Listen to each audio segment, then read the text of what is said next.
Your expectations largely determine the quality of your life in this sense, is that whatever you expect with confidence becomes your self-fulfilling prophecy. Whatever you expect with confidence becomes your own self-fulfilling prophecy. In other words, you are always telling your future by the way you talk about how you think things are going to turn out. You are like a fortune teller in your own life. And if you believe that things are going to turn out well, if you expect them to turn out well, then by gum, they do. If you believe that you're going to be popular and that people are going to buy and that you have a great product and a great company and you're going to have a great life and you're going to be accepted and well received by people, and then you act that way. So it's very, very important that you always expect the best. And this is the key. Expect the best. Expect the best. Expect the best of yourself. Expect the best of other people. But especially expect the best of people who look up to you. Interesting difference between winners and losers. Can you guess? Prior to every sales call or experience, both of them visualize and recall a memory. But winners recall their previous success experience and how happy they were about that. And non-winners recall their previous unhappy experience and how bad they felt and how depressed they felt and how unsuccessful and so on. So winners think of their past success experience and they set up a force field of energy that largely creates that experience. Sometimes when you walk into a room, if you are really up, people will turn their head. I mean, the vibrations will hit them. They'll turn their head. They'll notice that you've come into the room. So this is very much determined by the thoughts that you're thinking. We'll talk about this as we go along. So the law of attraction says you're constantly attracting into your life people, circumstances, ideas, resources in harmony with your dominant thoughts, but it is a neutral law. Nature is neutral in this sense. If you think negative thoughts and worried thoughts and anxious thoughts and angry thoughts, that's what you attract into your life. And so it's really important that you be aware of that. Sometimes just challenging one thought can transform your life. I'll give you a quick story. Once upon a time, there was a young guy, grew up in a family. His father was a Fortune 500 executive, extremely wealthy. This kid grew up, he had everything. He had servants, he had money, he had everything else. He grew up spoiled beyond belief. And his father was busy working and so on. But for one reason or another, he grew up and he was very spoiled. He was pushy, he was arrogant, he was rude toward the servants and toward other people. And the father realized he had raised a really spoiled, wastrel type kid because he never had to work for anything in his life. Well, the young man went off to college, completed college, reasonable grades, and then he came back and he said, "Okay, Dad, get me a job." Nice kid. The father said, "All right, I will get you a job." And the father realized he'd made a mistake with his son, and he wasn't quite sure how to help him. But he got him a job with another Fortune 500 company, and the young man went to work, and after 18 months, boss called him in and said, "You're fired. We don't want you around here anymore. Your work is low level. You're not very competent. You're fired. Get out." Well, the young man was shattered. It's his first job. His friends have got jobs, friends working in large companies. He comes home. He's been fired. His father said, "Well, I'll see if I can get you another job." So a couple of months goes by. His father gets him another job. He goes and he works for 18 months at this job. This time he works really hard because he's determined not to be fired. After 18 months, boss calls him in and says, "You're fired. Get out of here. We don't want you around here. You're worthless. You're no good." The kid goes home, and this time he's in mid-20s. He's really upset and angry. His father says, "Well, let me see what I can do. I'll call around." And this time he gets him another job. 18 months later, he's fired for incompetence. He does this 4 times. The son discovers when he's about 28, 29, by this time he's working hard. He's working long hours. He's working himself silly so he could do a great job, so he could really work up. And he's doing a great job. He's gotten better and better, more disciplined, more focused and everything else, but fired 4 times in a row from major companies. And then he finally finds out somebody lets him slip. And he said, "Well, why am I being fired?" He said, "Well, that was the deal." He said, "What do you mean deal?" He said, "Well, the deal was I told your father I would put you on for 18 months, and he agreed as long as I would fire you at the end of 18 months. He said, "Quite honestly, you've done a fantastic job here, one of the best people we've ever seen, but that was the deal." This young man went home, and he's in his late 30s. He is so mad. He gets into a shouting contest with his father. He swears at him. He says, "That's it." He said, "I will never talk to you. I will never have anything to do with you the rest of my life." He walks out, leaves. He gets his own job this time with a Fortune 500 company, becomes a crack executive, moves up to a senior position. He's well paid, well respected.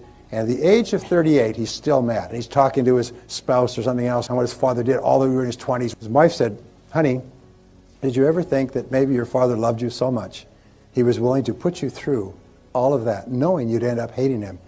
But he did that to make you the kind of man that you've become today." And it was just like a whack in the face. And suddenly the son realized, in all honesty, he was a jerk when he came out of school. And that now he was a successful, highly respected person, and it would never have happened in the absence of those experiences. So he went to his father. He's now 38 years old. Father's about 60-something. Went to his father and confronted him and said, "Is this true?" And he said, "Yes." He said, "I hated to do it." He said, "But I realized I made a mistake in raising you, and I had to compensate for it. I had to make you the kind of person that you could be, and that would only happen with adversity. And so I was willing to lose you in order to save you." And they embraced, and they became the best of friends for the rest of their lives. True story, by the way, true story. So my point there was what he did is, from being angry to the age of 38, he changed his perspective and realized that what had happened was a good thing. What was happened was done out of love and not out of unkindness. My friend Wayne Dyer has this little one-liner. He said, "It's never too late to have a happy childhood." It's never too late to have a happy childhood. The work at the University of Pennsylvania says basically that we see the world based on what is called our interpretive style. And your interpretive style is the way you interpret things to yourself. So if you change the way you interpret things to yourself, your attitude toward everything changes. You've also heard it that the average person uses only 10% of their potential. Well, this means that there's fully 90% of your potential left untapped. Some people only use a small part of their potential, but imagine that you could earn twice as much, 3 times as much, 5 times as much, just by using more of your potential. Well, according to the Stanford Brain Institute, that did some studies on this, the average person really only uses about 2% of their potential. They're saving up the rest for some good purpose that we don't know yet. But the average person functions on 2%. 2% gets you the entire quality of your life that you have today. That means, by the way, average is 2%, some are less than that. Some use less than that. And what we do is we use it to get up in the morning, brush our teeth, go to work, go home, watch television. But we don't use it for very much. But let's just pretend and say we use 10% of our potential. Well, that means that your self-concept is limited to only 10% as well. We also know that each person has a series of mini self-concepts. Now, you have a self-concept for every part of your life or work that you consider to be important. For example, you have a self-concept for every sport that you play. You have a self-concept for how well you sell. You have a self-concept for how you dress and for how much you weigh. You have a self-concept for your creative ability and your memory, your ability to tell stories, your sense of humor. You have a self-concept for your appearance. You have a self-concept for any kind of musical instrument or anything else you do. You have a self-concept for how much money you earn. What they have found is that every person has a self-concept which is like a thermostat. And this self-concept with regard to money, you never go more than 10% above or below your self-concept level of income. If you earn 10% or more above your self-concept level of income, you immediately go into what I call throwaway behaviors. You do everything possible to get rid of the money. You give it away, you spend it, you go out for dinner, you buy champagne, you order drinks for everybody at the bar. That's why if ever you win a prize or something, the very first thing you think of, let's go on a vacation, buy a motorhome, get some jewelry. And 68% of people who win the lottery are broke again within 3 years. They have more money than they've ever had in their life, but it takes them so far out of their self-concept that they go just like a rocket that goes off course.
It starts to spin and they go crazy.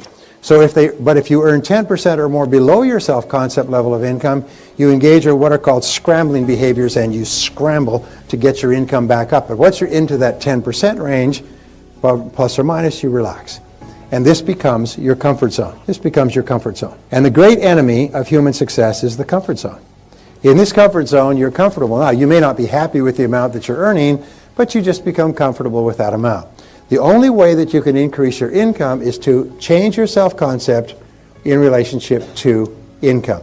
And what we know is that your overall self-concept is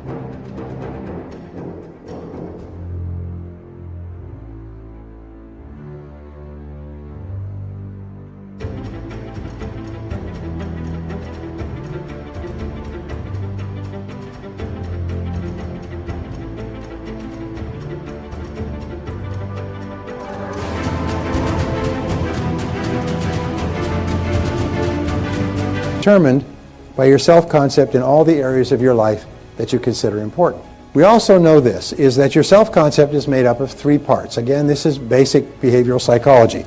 Number one, it's made up of your self-ideal. Now, your self-ideal, like three wedges of a pie, consists of your values, it consists of your ideals, it consists of your goals, it consists of your hopes, it consists of your dreams, it consists of all those things that are inside you. And what we know is that there's a direct relationship between how clear you are about your goals and ideals and your self-ideal. What do we know about top people? Top people are clear about what they believe in, and they don't compromise their values. What do we know about little people, weak people? Is they're very confused about their values and they compromise them for the slightest advantage. So my point is that people with a very clear self-ideal are much stronger and more powerful people than people who are unclear about their ideals. The second part of your self-concept is called your self-image. And there's hundreds of books on self-image psychology, but basically what they say is your self-image is the way you see about yourself and the way you think about yourself. Your self-image is called your inner mirror. Whenever you go to do anything, you check this mirror like a stage performer checking the mirror before they go on the stage. Before you go in to see somebody in a sales call, you just kind of check your inner mirror to see, how do I perform in sales calls? And your performance on the outside is largely determined by your self-image, 1-to-1. Remember that ratio. The third part of your self-concept is your self-esteem. Now, your self-esteem is the most important part of all. This is the emotional part of your personality. This is what I call the nuclear reactor core. This is the energy source. This is the power in the human personality. Your level of self-esteem determines your level of vitality, energy, personality, sense of humor, creativity, personal strength, influence, persuasiveness, and so on. So your self-esteem is critical, and your self-esteem is defined as how much you like yourself. How much you like yourself is the measure of your self-esteem. How much you like yourself. Here's an interesting point, is whenever your self-esteem, your self-image, your personal performance is consistent with your self-ideal, the person that you would most like to be, your self-esteem goes up. Whenever you do anything that is consistent with the best person you could be, you feel happy, you feel proud, you have greater self-respect, you have more energy. Whenever you do something that's not like you blow up, you get mad, you swear, you do something that that's not consistent with the best person you could be, your self-esteem takes a hit.